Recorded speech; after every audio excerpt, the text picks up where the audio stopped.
আসসালামু আলাইকুম এভরিওয়ান। আপনারা দেখতেছেন আমার ইউটিউব চ্যানেল এসবি দেলোয়ার। আমি দেলোয়ার হোসেন আছি আপনাদের সাথে। আজকে যে কথাটা বলবো সেটা হচ্ছে কিছু কথা বলবো প্রবাসীদের নিয়ে। আসলে একজন প্রবাসী প্রবাসে আসার পরে তাকে অনেক কিছু ফেস করতে হয়, ঠিক আছে? একজন লোক যখন প্রথম অবস্থায় প্রবাসে আসে তখন তাকে প্রথম যে প্রবলেমটা ফেস করতে হয় সেটা হচ্ছে তার রুমে অ্যাডজাস্ট হওয়া, যে অন্যান্য লোক যারা আছে তাদের সাথে অ্যাডজাস্ট হওয়া। এরপরে যেটা আসে সেটা হচ্ছে রান্না বান্না। কারণ ছেলেরা তো প্রেশার কম, তেমন একটা রান্না করতে জানে না। আর যারাও বা জানে হাতে গোনা কয়েকজন, সবাই কিন্তু রান্না করতে জানে না। তো যখন একজন ছেলে প্রবাসে আসে তখন তাকে এই রান্নার বিষয়টা নিয়ে অনেক প্রবলেম ফেস করতে হয়। দেখা যাচ্ছে রাতের 4টায় ডিউটির জন্য উঠতে হয়, রেডি হয়ে 4:30 ভিতরে রেডি থাকতে হয়। 5টার ভিতরে গাড়ি আসে, গাড়িতে উঠে ডিউটিতে চলে যেতে হয়। এরপরে ডিউটি শেষে আবার রুমে এসে গোসল করে নিজের কাপড় চোপড় ধোয়া, এরপরে রান্না বান্না করা, রান্না বান্না শেষে তারপরে বাড়িতে একটু কথা বলার সুযোগ। বাড়িতে কিছুক্ষণ কথা বলে আবার সেই ঘুমিয়ে পড়তে হয় তাড়াতাড়ি, কারণ আবার সেই ভোর 4টায় উঠতে হবে। ভোর 4টায় উঠে আবার ডিউটিতে যাইতে হবে। তো এর ভিতরে যে বেশি সমস্যাটা বেশি হয় তখন হঠাৎ করে একজন নতুন লোক আসলে প্রবাসে, তখন দেখা যায় কি অনেক কিছু ম্যাচ করে উঠতে অনেক সময় লেগে যায়। এর ভিতরে অনেক প্রবলেম ফেস করতে হয় একজন প্রবাসীকে। এত কষ্ট করার পরে যখন একটা পুরুষ কিংবা একটা ছেলে মানুষ তার ফ্যামিলির জন্য টাকা পাঠায়, অতটুকু পর্যন্ত ঠিক আছে। কিন্তু যখন ফ্যামিলি দেখে বলে যে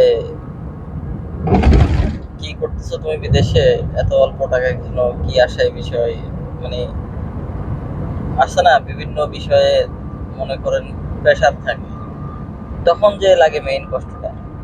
কারণ এত কষ্ট করার পর এটা কোনো কষ্টই মনে হয় না যদি ফ্যামিলি থেকে একটু সাপোর্ট পায়। কারণ এর ভিতরে অনেক শারীরিক অসুস্থতা থাকে, ঠিক আছে? কারণ একজন নতুন মানুষ আসলে বিদেশে অনেক কষ্ট, এখানে অনেক কষ্টের কাজ। কাজ যে এত সুখের তা কিন্তু না, কাজ কিন্তু অনেক কষ্টের। কারণ প্রবাসীরা অনেক সময় পরিবারের সুখের জন্য নিজের সমস্যার কথাটাও কিন্তু গোপন রাখে। যদি অসুস্থ থাকে ফোন দিলে বলে যে না আমি সুস্থ আছি, না খাইলে বলে যে না আমি খাইছি, ঠিক আছে? এসব জিনিসগুলা প্রবাসীরা বলে থাকে শুধু একমাত্র পরিবারের সুখের জন্য। আর সে মাস শেষে যখন টাকা পাঠানোর পরে যখন বলে যে টাকা কম, আরো টাকার দরকার, কিংবা একজন প্রবাসী 2 বছর 3 বছর 4 বছর পরে যখন দেশে যায় তখন দেখা যায় তার সাথে অমানবিক ভাবে আচরণ করা হয়। যে তুমি বিদেশে গিয়ে কি করছো আমাদের জন্য, তোমাকে এত এত টাকা খরচ করে বিদেশে পাঠালাম। কিন্তু বিদেশে কি করছে, যেই লোকটা বিদেশে থাকে একমাত্র সেই বলতে পারে সে বিদেশে কি করছে, ঠিক আছে? কারণ যারা বিদেশে থাকে না তারা কোনোদিন বলতে পারবে না সে বিদেশে কি করছে। যে লোকটা বিদেশে থাকে সেই বলতে পারবে, কারণ এখানে হচ্ছে হাড় ভাঙা পরিশ্রম করতে হয়, হাড় ভাঙা পরিশ্রম করতে হয়। তো এই জন্যই বলি যে একজন নতুন লোক বিদেশে আসলে তার কিন্তু এখানে কেউ থাকে না, তাকে এখানে পুরাতন যারা আছে এদের সাথে অ্যাডজাস্টমেন্ট হইতে একটু সময় লাগে। আবার অনেকে দেখা যায় যে কি, যে বিদেশে আসলো কিন্তু তার সাথে দেশের যেই সিস্টেম কিংবা এখানে যে সিস্টেম এটার সাথে ম্যাচ হয় না, তখন সে থাকে না। অনেকেই থাকে না, চলে যায় 2 মাস 3 মাস পরে দেশে চলে যায়। আসলে প্রবাসী হওয়া এত কিন্তু সহজ না। প্রবাসী হইতে হলে অনেক কষ্ট, অনেক ত্যাগ স্বীকার করতে হয় একজন প্রবাসীকে। একজন প্রবাসী সে তার মা মারা যায় দেখতে পারে না, একজন প্রবাসী তার বাপ মারা যায় দেখতে পারে না, তার আত্মীয় স্বজন কোনো বিপদ হলিয়া দেখতে পারে না, তার বোনের বিয়ে সে যাইতে পারে না। ঠিক আছে, অনেক কিছু ত্যাগ করতে হয় একজন প্রবাসীকে।